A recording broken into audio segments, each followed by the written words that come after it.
दोस्तों, अपने वार्डरोब्स की तरफ एक नज़र डालिए। वहाँ कितने ऐसे कपड़े ढीढ़े हैं जो आपने पिछले 6 महीने में एक बार भी नहीं पहने। शायद बहुत सारे, है ना? लेकिन क्या आपको पता है, वो एक टी शर्ट जो कोने में पड़ी है, उसे बनाने में 2700 से 3000 लीटर पानी लगा है। और एक जीन्स, भाई साहब, 10,000 लीटर। इसे ऐसे समझिए, एक इंसान को 3 से 5 साल तक प्यास बुझाने के लिए जितना पानी चाहिए, उतना हमने सिर्फ एक जीन्स बनाने में बहा दिया। हम बाजार जाते हैं, सेल का बोर्ड देखते हैं और 2-3 टी शर्ट्स उठा लाते हैं। हमें लगता है हमने पैसे बचा लिए, लेकिन असल में हमने धरती का वो संसाधन, रिसोर्स खर्च कर दिया जो शायद वापस कभी नहीं आएगा। और बात सिर्फ कपड़ी डीडियों की नहीं है। क्या आप जानते हैं कि आप एक दिन में अनजाने में धरती को कितना नुकसान पहुंचा देते हैं? बिना पेड़ काटे, बिना फैक्ट्री चलाए, सिर्फ अपने रोजमर्रा के छोटे छोटे कामों से। उस 20 रुपए की पानी की बोतल को ही ले लीजिए। प्यास बुझाने में लगते हैं सिर्फ 10 मिनट, और फिर हम उसे डस्टबिन में फेंक देते हैं। हमें लगता है चलो काम खत्म, लेकिन उस बोतल का सफर वहां खत्म नहीं होता। उसे पूरी तरह नष्ट होने में 400 से 500 साल लग जाते हैं।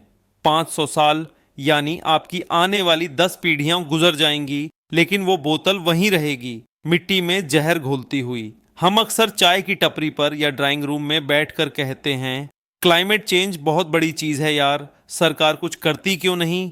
अमेरिका और चीन प्रदूषण कम क्यों नहीं करते? लेकिन कड़ी डी भी सच्चाई सुनना चाहेंगे।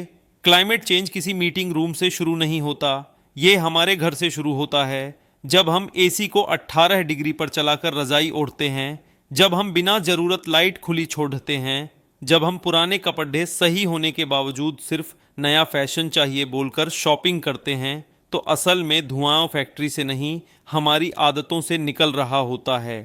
जब हम ज़्यादा खरीदते हैं तो हम डिमांड बढ़ाते हैं।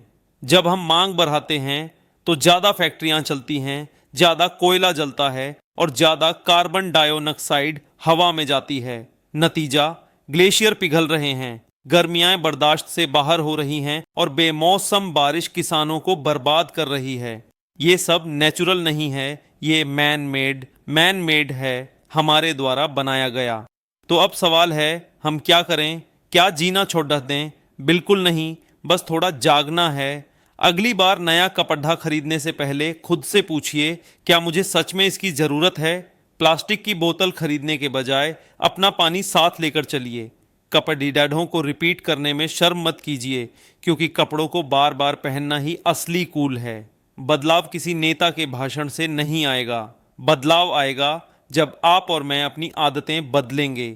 याद रखिएगा, ये धरती हमें अपने पूर्वजों से विरासत में नहीं मिली है, बल्कि इसे हमने अपने बच्चों से उधार लिया है।